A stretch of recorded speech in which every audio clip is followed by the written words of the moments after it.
Well, first of all, I want to congratulate Senator Clinton on a hard-fought victory here in New Hampshire. She did an outstanding job. Give her a big round of applause.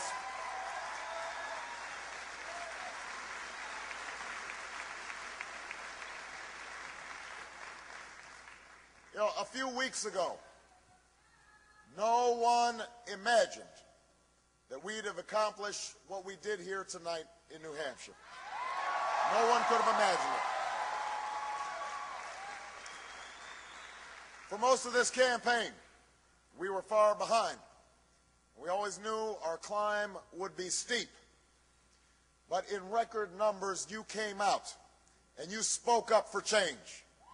And with your voices and your votes, you made it clear that at this moment, in this election, there is something happening in America.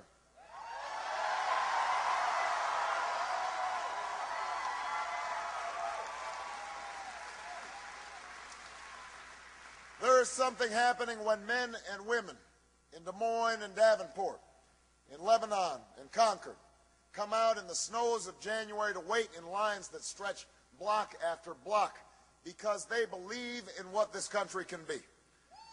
There is something happening. There's something happening when Americans who are young in age and in spirit, who've never participated in politics before, turn out in numbers we have never seen because they know in their hearts that this time must be different.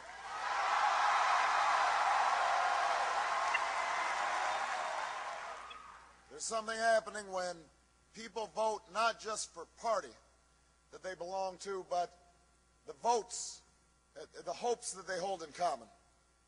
That whether we are rich or poor, black or white, Latino or Asian, whether we hail from Iowa or New Hampshire, Nevada or South Carolina, we are ready to take this country in a fundamentally new direction. That's what's happening in America right now. Change is what's happening in America.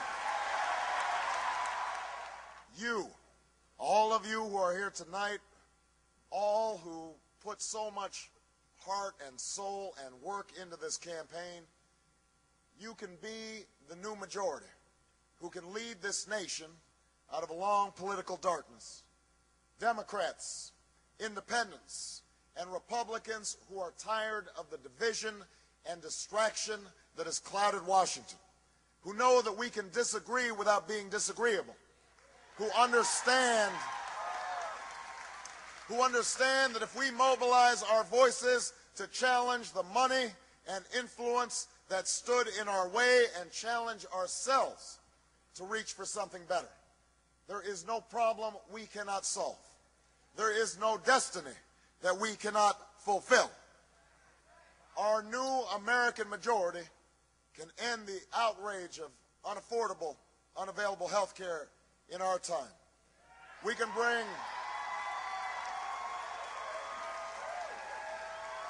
bring doctors and patients, workers and businesses, Democrats and Republicans together, and we can tell the drug and insurance industry that while they get a seat at the table, they don't get to buy every chair.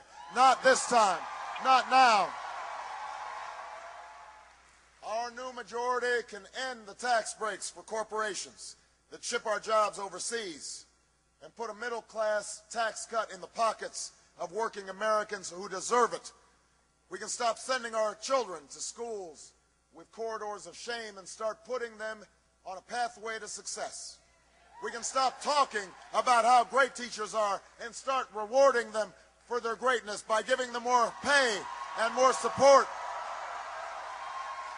We can do this with our new majority.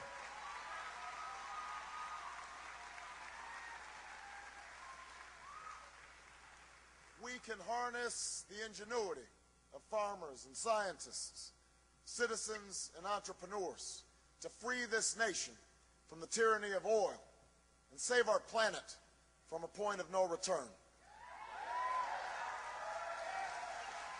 And when I am President of the United States, we will end this war in Iraq and bring our troops home. We will end this war in Iraq. We will bring our troops home. We will finish the job. We will finish the job against Al-Qaeda in Afghanistan. We will care for our veterans. We will restore our moral standing in the world. And we will never use 9/11 as a way to scare up votes, because it is not a tactic to win an election. It is a challenge that should unite America and the world against the common threats of the 21st century. Terrorism and nuclear weapons, climate change and poverty, genocide and disease. All of the candidates in this race share these goals. All of the candidates in this race have good ideas. And all are patriots who serve this country honorably.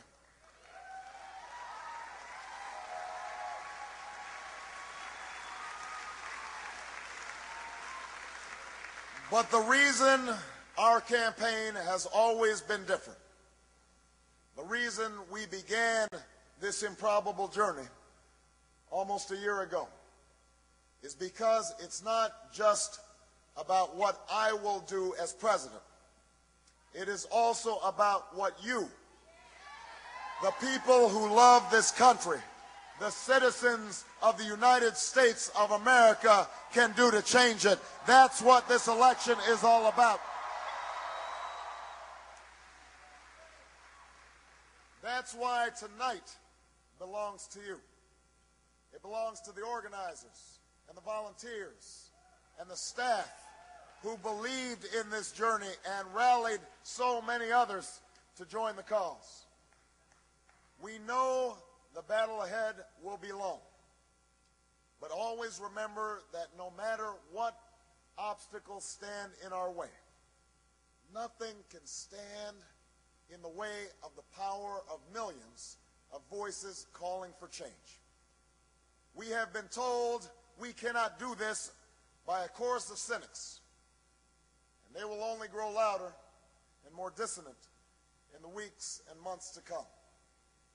We've been asked to pause for a reality check. We've been warned against offering the people of this nation false hope. But in the unlikely story that is America, there has never been anything false about hope.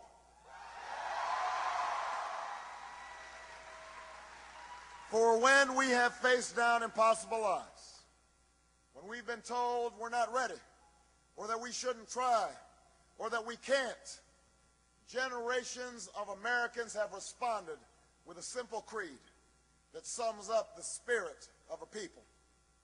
Yes, we can. Yes, we can. Yes, we can. Yes, we can.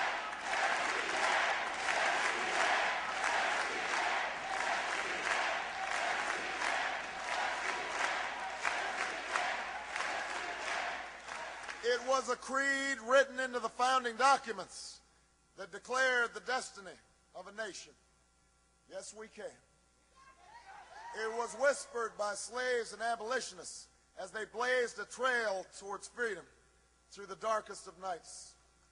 Yes, we can. It was sung by immigrants as they struck out from distant shores and pioneers who pushed westward against an unforgiving wilderness. Yes, we can. It was the call of workers who organized, women who reached for the ballot, a president who chose the moon as our new frontier, and a king who took us to the mountaintop and pointed the way to the promised land. Yes, we can to justice and equality. Yes, we can to opportunity and prosperity. Yes, we can heal this nation. Yes, we can repair this world. Yes, we can.